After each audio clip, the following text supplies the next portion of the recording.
Halo semuanya, perkenalkan nama saya Marvelo. Nama saya Michael. Dan saya Alvano. Dan kami mewakili SMP Kristen Kanaan Banjarmasin dengan kode tim Kalsel 02000006.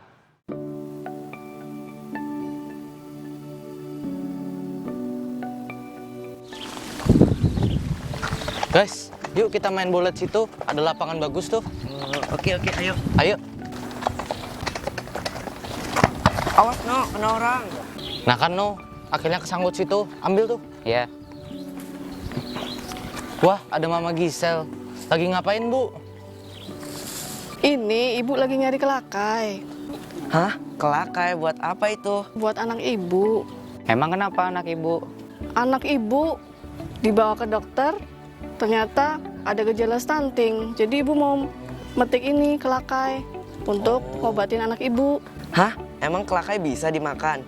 Bisa dong. Kelakai itu secara turun-temurun digunakan oleh suku Dayak untuk berbagai macam pengobatan, termasuk anemia. Oleh karena itu, biasanya suku Dayak memetik dari lahan gambut seperti ini, Nak. Oh, begitu ya. Kami mau main bola dulu di sana. Mari, Bu. Mari Bu. Emang anaknya yang mana sih, Mar? Yang itu loh.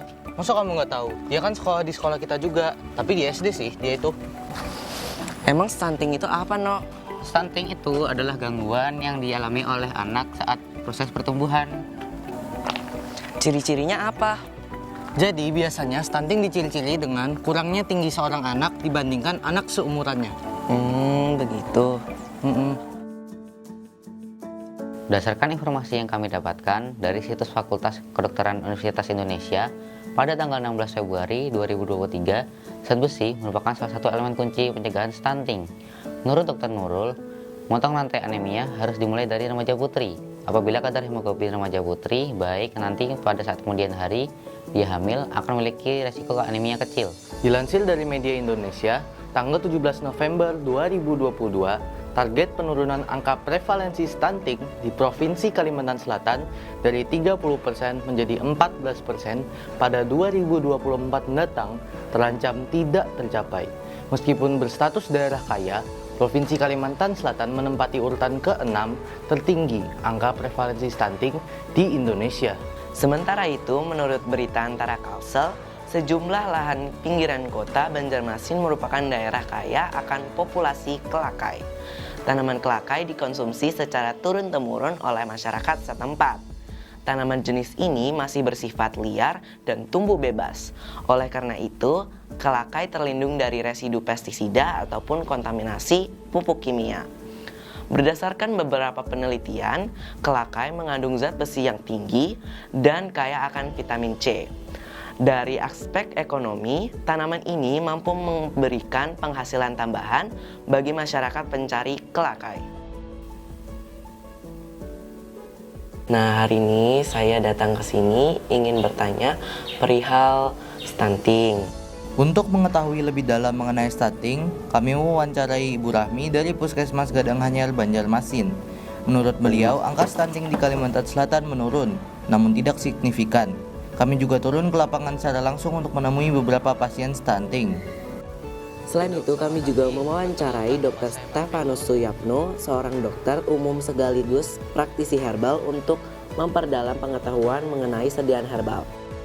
Kelakai atau Stenoglena palustris merupakan tumbuhan jenis pakis yang termasuk dalam famili Blesnaceae, ordo Blesnels, kelas Pteridopsida, divisi Pteridophyta, dan kerajaan Plantae. Karena kelakai biasanya dibuat menjadi teh tubruk oleh masyarakat lokal, kami mencobanya kepada subjek penelitian.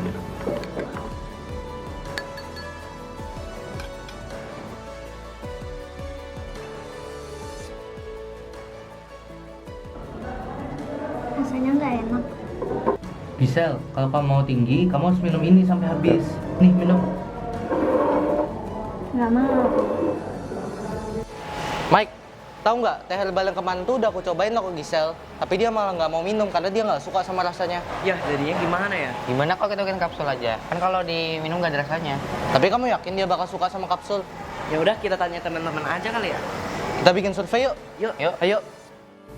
Kami mengadakan survei kepada 20 orang siswi remaja SMP Kristen Kanaan Banjarmasin.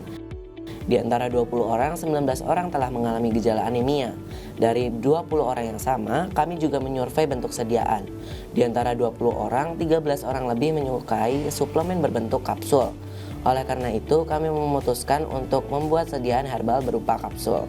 Proses pembuatan suplemen pencegah stunting berbahan dasar daun kelakai dimulai dengan pengeringan bahan segar.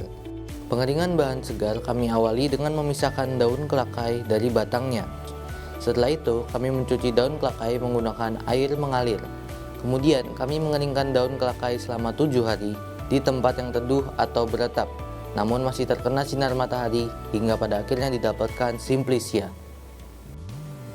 Dalam proses formulasi sediaan kapsul herbal berbahan dasar ekstrak kering daun kelakai, kami menggunakan beberapa alat, yaitu timbangan berat badan, chopper, timbangan bahan, nampan stainless steel, mortir dan stamper, ayakan, sendok sayur, sendok tanduk, masker, alat cek darah, sarung tangan, jas lab, tensimeter, alat ukur tinggi badan, dan kertas perkamen. Adapun bahan yang kami gunakan yaitu cangkang kapsul, Simplicia daun kelakai, botol gelap kapsul, dan silika gel.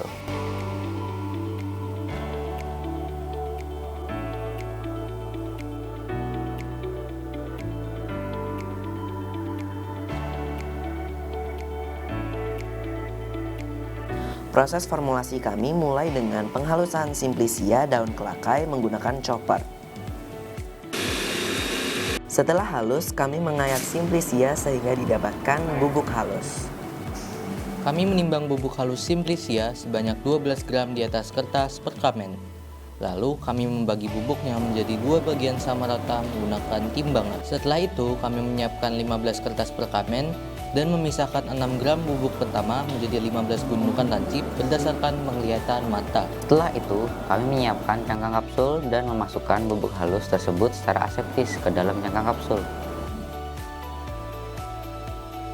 Kami melakukan hal yang sama terhadap 6 gram bubuk kedua. Setelah 30 kapsul jadi, kami memasukkannya ke dalam botol gelap untuk menjaga stabilitas bahan aktif.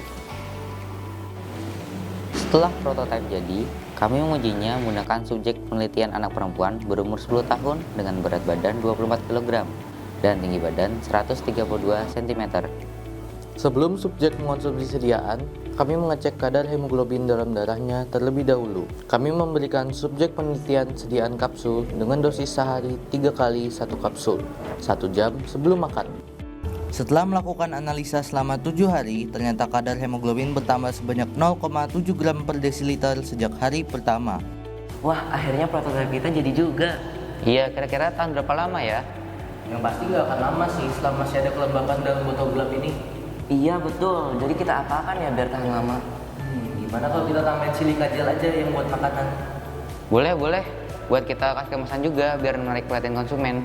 Oke, langsung aja kita buat yuk. Yuk. Setelah menyadari kekurangan prototipe, kami pun membuat kemasan berupa label dan kotak.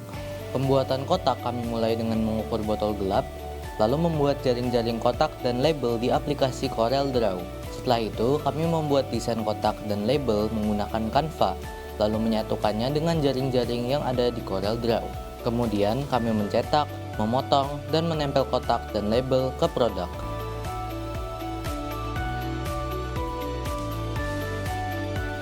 Sebagai perlindungan terhadap kelembapan, kami menambahkan 2 silika gel makanan ke dalam botol tersebut. Stenovitka merupakan produk herbal dalam kapsul yang terbuat dari ekstrak daun kelakai yang ditujukan kepada penerima manfaat berumur 10 tahun sampai dewasa dengan tujuan mencegah gejala anemia dan juga stunting. Untuk mensosialisasikan Stenovitka, kami mengunjungi Kepala Dinas Pendidikan Kota Banjarmasin, yaitu Bapak Nuryadi, Sarjana Pendidikan MA. Saya selaku Kepala Dinas Pendidikan Kota Banjarmasin, ini ya temuan yang luar biasa. Selain itu, kami juga mensosialisasikan produk ke Ibu Apoteker Erlina Syamsu. Tetap terus dilanjutkan karena ini bagus. Dalam keseluruhan pembuatan Stenovitka ada beberapa disiplin ilmu yang kami terapkan, yaitu Science, Technology, Engineering, and Mathematics. Sekian video tema dari kami. Saya Michael. Marvelo, Dan Alvano dari SMP Kristen Kanaan Banjarmasin. semoga Stenovitka dapat mencegah gejala stunting dan anemia di Indonesia. Cegah stunting itu penting.